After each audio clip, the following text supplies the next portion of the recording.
네, 매일 아침 꼭 챙겨야 할 뉴스 딱 3개만 골라서 깊게 들여다보는 뉴스 3개 시간입니다. 5명의 기자와 평론가가 요일별로 뉴스 3개를 담당하고 계시는데요. 오늘은 수요일입니다. 바로 이분과 함께합니다. 서울신문의 김진아 기자 스튜디오로 모셨습니다. 어서 오세요. 네, 안녕하세요. 네, 반갑습니다. 네. 우리 애청자 여러분하고는 처음이죠? 네. 시선집중 애청자 여러분 잠깐 인사 한 말씀 해주셔도 될 것 같고요.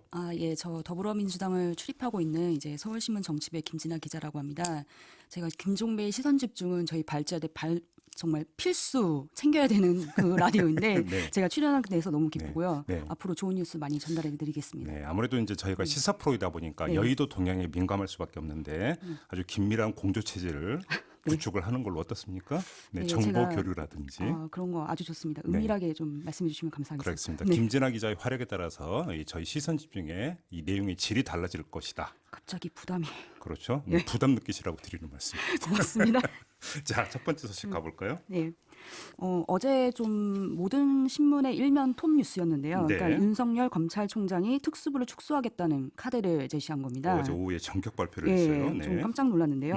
이제 그게 뭐 30일 날, 그러니까 9월 30일이죠. 문재인 대통령이 이제 윤석열 검찰총장한테 자체 검찰 개혁안을 마련해라. 라고 지시. 직접 지시를 하셨죠. 네. 직접 지시를 해가지고 그걸 이제 하루 만에 윤석열 총장이 발표를 했는데 그렇죠. 이제 주요 내용을 보면 서울중앙지검 등 3개 검찰청을 제외하고 모든 검찰청의 특수부를 폐지한다는 겁니다. 네. 그게 좀 핵심이고요. 그거는 뭐 또 바로 할 수 있다고 합니다. 대통령령을 고치면 하면 된다고 하니까요. 그리고 또 다른 거는 이제 외부기관 그러니까 국외 공간 같은 곳에 검사가 이제 한 57명 정도 파견돼 있는데요. 이거 옛날부터 예. 문제 지적 많았죠. 많았어요. 이거. 예, 뭐 그게 이제 뭐 권력을 너무 극대화한다. 그렇죠. 뭐 검찰이 너무 높아진다. 뭐 그런 얘기가 있었는데 이게 이제 그 파견 예. 검사가 통로가 되면서 그러니까 힘께 하나 쓴다는 기관의 정보를 전부 이제 어떤 검찰이 그렇죠. 예. 손에 쥐고 이걸 악용하기 시작하면 끝이 없다 이런 얘기 많이 그렇죠. 있었거든요. 또 공무원들도 좀 부담스럽고요. 자기 위에 또 높으신 분이 왔다. 뭐 이런 게 그러니까. 있었으니까. 예. 근데 그걸 이제 다 폐지하겠다는 겁니다. 네. 다 복귀시키겠다는 거고요. 그리고 또 하나는 이제 검사장. 제가 알기로는 차관급이라고 알고 있는데 전용 차량을 다 중지시키겠다고 합니다. 이거 바로 이제 했다고 하고요. 네. 그래서 또 이제 중요한 건 포토라인, 네. 뭐 피의사실 공표, 심야 조사 이게 인권 문제가 좀 있잖아요. 그렇죠. 네, 그걸 앞으로 좀 개선하겠다는 방향을 좀 발표를 했습니다. 문재인 대통령이 지시 내리면서 인권을 상당히 강조를 했기 때문에 당연히 예. 따라가야 되는 부분이라고 봐야 되고 국민 입장에서도 당연히 필요한 거죠. 예, 근데 이건 아직 구체적인 방향은 없고요. 나온 건 없고 이제 앞으로 그렇게 하겠다. 그렇죠. 예, 이렇게 나온 건데 네. 이제 그러니까 제가 이걸 알아보면서 이게 또 다른 뭐 이렇게 속내가 있지 않을까라는 생각이 들었는데 어제 이렇게 야대에서도 말씀을 하셨잖아요. 네. 이게 그 윤석열 검찰총장이 이제 조국 법무장관이 임명이 되면 뭐 나 그만두겠다. 네네. 이게 어저께 이제 좀 이따 네. 그렇지 않아도 관련 인터뷰가 그렇죠. 준비되어 있습니다. 정치권에서 엄청 화제가 돼가지고 예, 이제 예. 난리가 났었던 건데 그거는 별개다. 뭐 조국 장관하고는 별개다라는 것을 하기 위해서 희석시키기 위해서. 바로 발표를 한 게 아닌가라는 그런 정치권의 얘기도 있었고요. 예. 아무튼 민주당 반응이 궁금한데요. 민주당 예. 반응은 어떻게 나왔어요? 민주당 반응은 제가 또 공식 반응이랑 개별적으로 다 물어본 결과 네.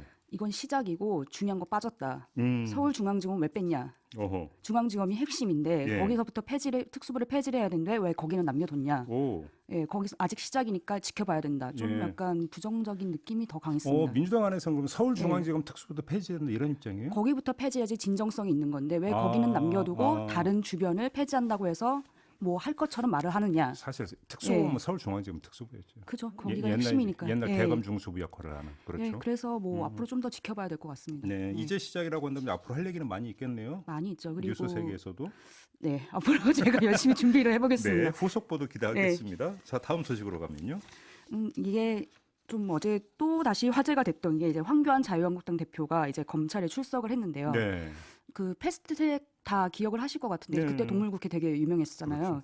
그런데 그거 관련해서 이제 고소 고발 이제 자유한국당 한 60명 의원이 걸렸는데 한 번도 조사를 받은 적이 없습니다. 맞아요. 그런데 이제 어제 남부지검에 또 불시에 뭐 자진 출두를 한 건데 그러게요. 뭐 이렇게 부르지도 않았다면서요, 검찰은. 부르지도 않았고 거기 원래 이렇게 나오려고 했던 이유가 이제 남부지검에서 자유한국당 의원 20명을 4일까지 순차적으로 나와라 했고 거기 20명이 제가 알기로는 황교안 대표가 없었거든요. 그러니까요. 근데 자진 출두를 했는데 그 의도가 보면은 약간 이게 정치적 탄압이다. 그리고 약간 당 의원들에게 내가 출두했으니까 너희는 나오지 말아라. 대놓고 그렇게 얘기하던데. 그런 뉘앙스로 풍기게 말을 했습니다. 네. 이렇게 보면은요. 어제 한 5시간 정도 조사를 받고 나왔는데 이제 기자들 앞에서 한 말이 이제 나는 진술 거부권을 행사했다. 5시간 내내. 네. 그리고 이건 이제 수사 과정은 불법을 전제로 한 패스트 트랙을 토대로 한 것이기 때문에 한국당에서 출석하지 않겠다고 한 것과 같은 기조로 행사한 것이고 나오지 말아라. 그러니까요. 예, 그렇게 말을 했었고요. 예. 그리고 조사받기 전에 포토라인 앞에 섰을 때 말을 했던 거는 이제 내 목을 치고 여기서 멈춰라. 예. 굉장히 세게 말을 했죠. 그러니까요. 그러면 약간 시그널을 준 거니까 이제 예. 나를 끝으로 이제 조사받을 일은 더 이상 없다.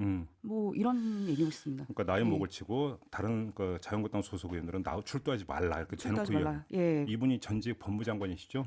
전직 법무장관인데 네. 예, 굉장한 발언을 해가지고 그렇죠. 좀 네. 당황스럽네요. 전직 법무장관이라는 게 이제 예. 그럼 전직 법무장관이신데 예. 검찰 조사에 응하지 말라라는 말을 예. 마이크 앞에서 했습니다. 마이크 모든 앞에서 기자들. 했고 그렇죠? 이제 앞으로 위해서 근데 문제는 이제 저희가 생각하는 게 계속 이제 경찰 수사도 안 받고 이제 검찰 수사도 이제 거부를 하니까 다만 이제 체포영장을 뭐 발부하거나 뭐 강제 수사로 전환하지 않을까라는 생각을 하는데요. 근데 뭐 또 정치인이니까 또 그렇게 함부로 하지 않을 것 같다는 뭐 느낌이 일각에서는 듭니다. 뭐 예. 그러니까 소환 조사 없이 바로 기소하는 뭐 예. 이런 시나리오도 이야기를 하던데 예. 이것도 한번 좀 일단 좀 그 지켜보죠. 네네. 자 마지막 소식은요.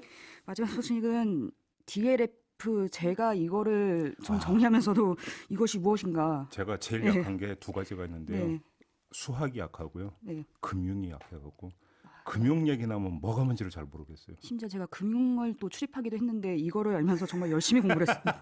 네, 쉽게 설명해 주세요. 그러니까 DLF가 이제 한글로 말을 하면은 해외 금리 연계 파생 결합 펀드. 네. 그냥 DLF라고 앞으로 하겠습니다. 네. 이렇게 한 건데 이게 어제 금융감독원이 중간 검사 결과를 발표를 했는데 굉장히 경악스러웠거든요. 네. 이제 보니까 이제 문제가 심각한데 네. 한마디로 이 상품은 굉장히 도박이나 다름없다고 합니다. 오.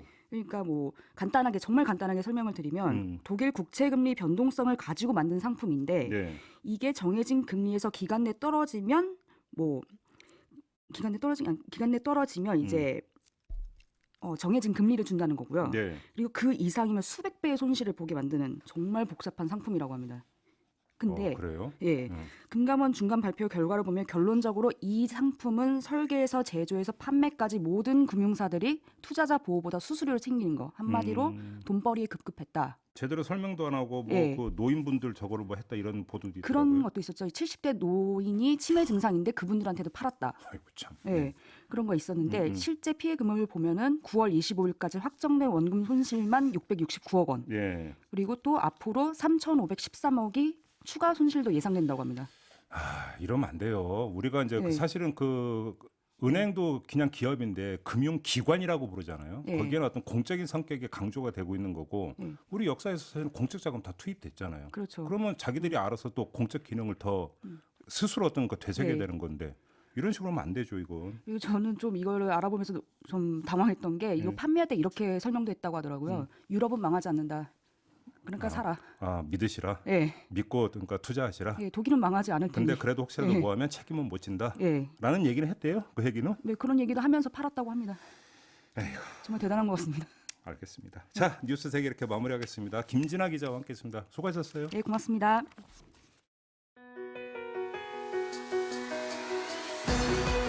이슈의 핵심을 꿰뚫는 예리한 시선, 믿고 듣는 진품 시사 김종배 시선 집중.